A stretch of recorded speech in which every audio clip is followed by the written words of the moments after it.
Something moved through the dark between stars for billions of years. It traveled at 210,000 kilometers per hour, faster than anything we have ever seen in our solar system. On July 1st, 2025, telescopes in Chile spotted it, just past Jupiter's orbit, heading straight for our sun. They called it 3I/Atlas, the third interstellar visitor we have ever detected.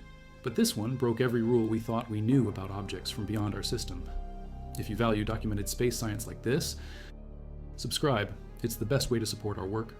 Also comment from which city you're hearing this from. This script is researched and factual, using sources from NASA and peer-reviewed astronomical research. Now back to the story. The moment astronomers calculated its brightness, they knew something was wrong. Objects this bright are supposed to be enormous, 20 kilometers across, maybe more, but interstellar space is nearly empty. Rocky material scattered so thin that finding a 20-kilometer object should happen once every 10,000 years. Atlas survey had been running for less than a decade. The odds of discovering this during their watch? 1 in 10,000.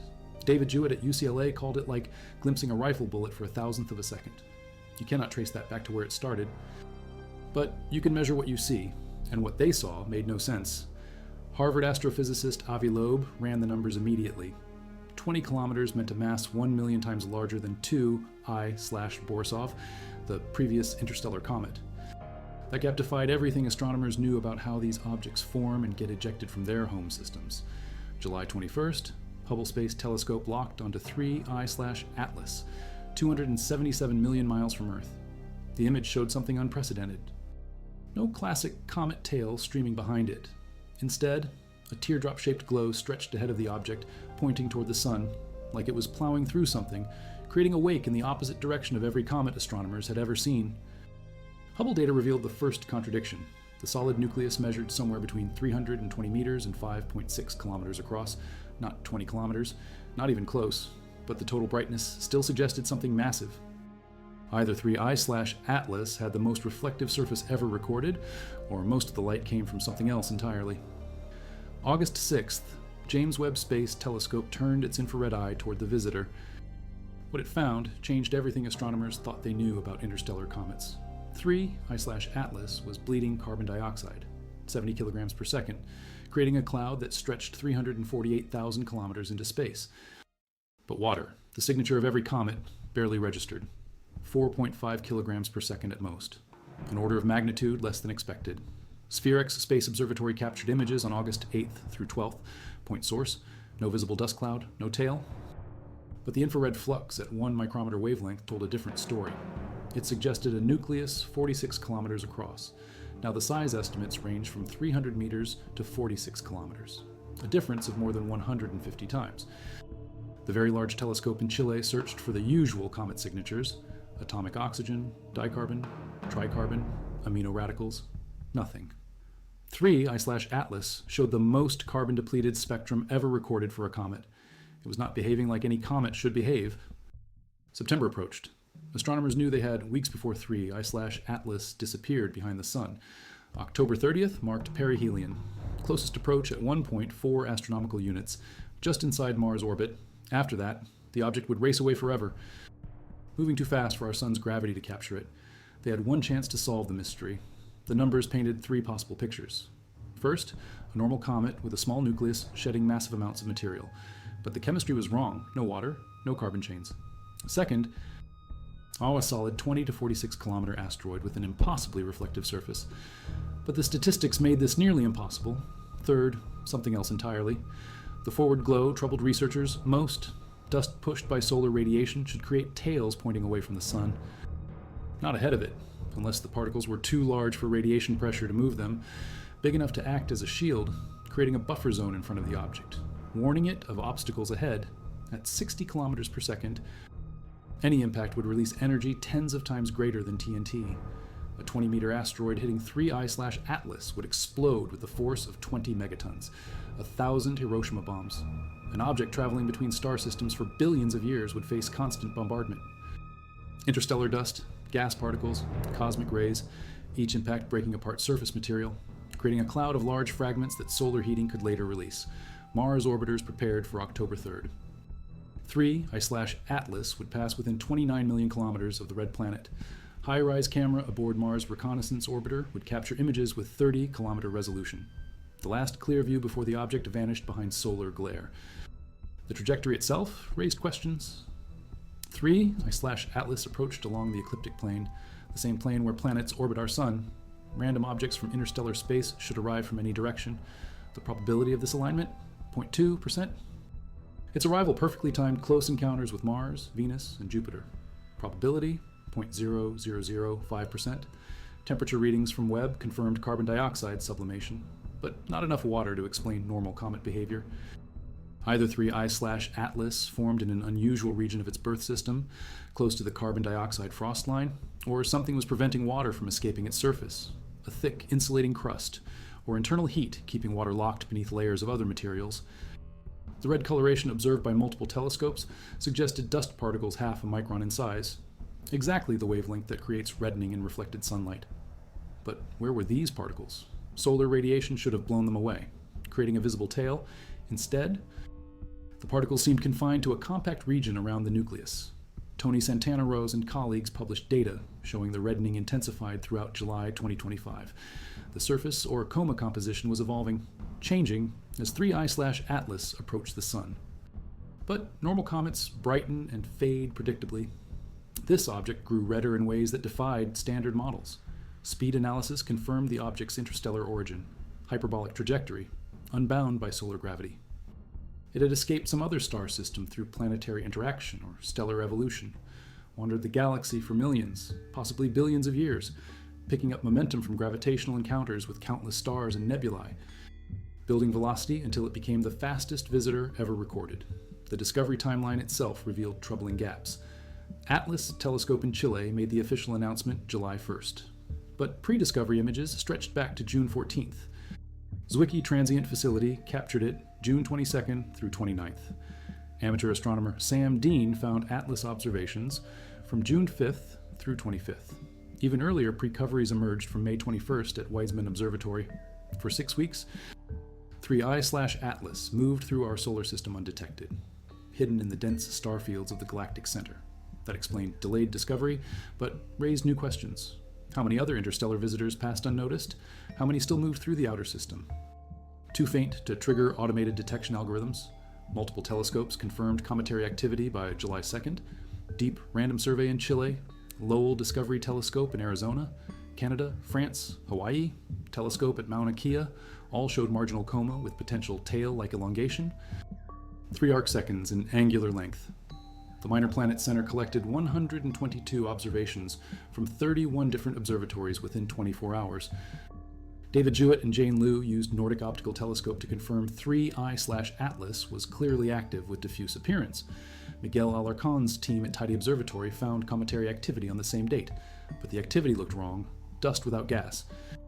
Brightness without the spectral signatures that should accompany sublimating ice. Alan Hale, discoverer of Comet Hale-Bopp, initially reported no cometary features. His assessment carried weight. Hale knew what comets looked like better than almost anyone alive. His initial skepticism highlighted how unusual 3I/Atlas appeared even to experienced observers. Only after multiple confirmations did the astronomical community accept its cometary designation. The Vera Rubin Observatory accidentally captured 3I/Atlas during science validation observations.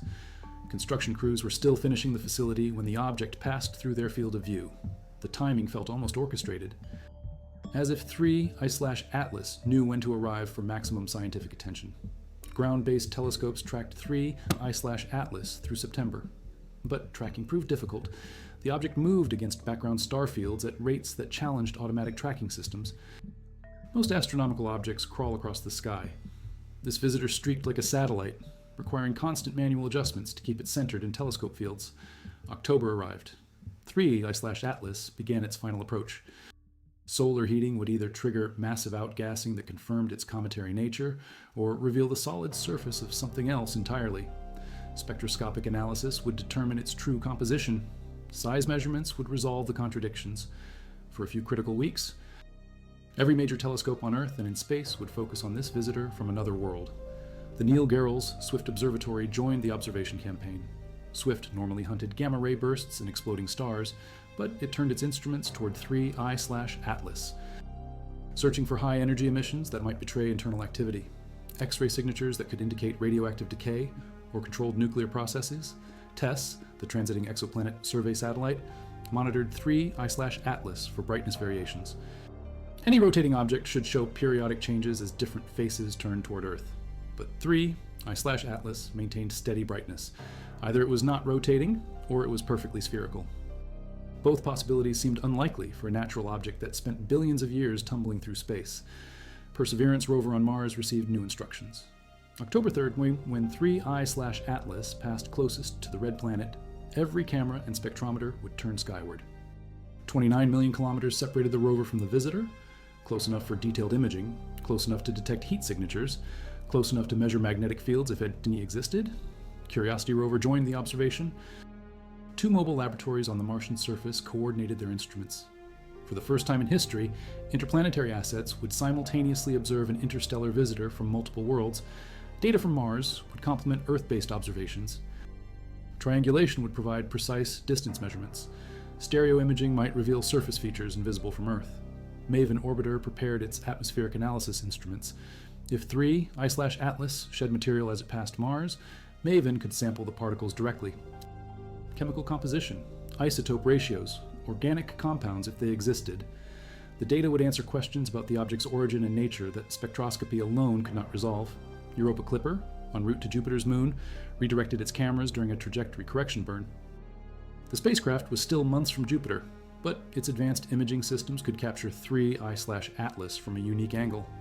Another data point in the growing portfolio of observations, JUICE, the Jupiter Icy Moons Explorer, added 3 I/Atlas to its observation schedule. Like Europa Clipper, JUICE was still traveling through the inner solar system, but its instruments were already operational. Multiple spacecraft in different locations would provide parallax measurements, precise distance estimates, accurate size calculations. Lucy asteroid mission adjusted its pointing during a flyby sequence. Parker Solar Probe, diving close to the Sun, would observe 3 I/Atlas from inside its orbit. Punch coronagraph prepared to track the object as it approached solar conjunction. Even SOHO, the venerable Solar and Heliospheric Observatory, turned its instruments toward the visitor. The coordination required unprecedented planning. Dozens of space missions, hundreds of ground-based telescopes, thousands of astronomers, all focused on a single object for a few critical weeks. The largest observational campaign in astronomical history, because everyone sensed this might be the only chance to study something truly alien. Early December offered one last opportunity. After passing behind the Sun, 3 I/Atlas would emerge briefly visible before racing toward the constellation Sagittarius, the direction from which it came.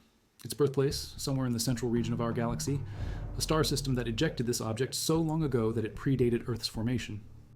But Mars Reconnaissance Orbiter detected something unexpected in its October 3rd observations. The surface appeared smooth, uniform, no visible craters from billions of years of interstellar impacts, no rough terrain typical of asteroids or comet nuclei. The object reflected infrared radiation in patterns consistent with manufactured materials. High-rise camera aboard Mars. Reconnaissance Orbiter captured images with 30-kilometer resolution, the best close-up views of 3 I/Atlas ever obtained. Surface features emerged that ground-based telescopes could never resolve. Geometric patterns, straight edges, right angles, structures that natural processes do not create. Thermal infrared imaging revealed temperature distributions across the surface. Hotspots that could not be explained by solar heating alone, internal heat sources, energy generation from within.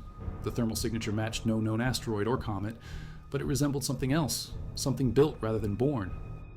Spectroscopic analysis of the close approach data revealed metallic compositions, titanium, aluminum, alloys that required high temperature processing to create, materials that form in the hearts of stars or the furnaces of advanced civilizations. Not the silicates and carbonaceous compounds expected from interstellar rocks. The magnetic field measurements provided the final confirmation.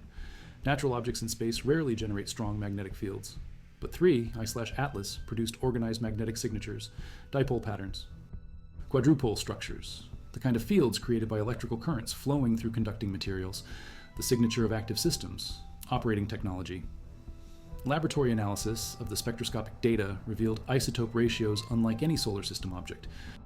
Carbon-12 to carbon-13 ratios suggested formation in the vicinity of an older, more metal-rich star. the kind of star that planets form around, the kind that develops complex chemistry, the kind where intelligence might evolve, where technology might arise. Nitrogen isotopes told a different story. Ratios that matched no stellar nucleosynthesis models, values that suggested artificial enrichment, controlled nuclear processes that concentrated specific isotopes for technological purposes. The isotopic fingerprint of industrial civilization operating on stellar timescales.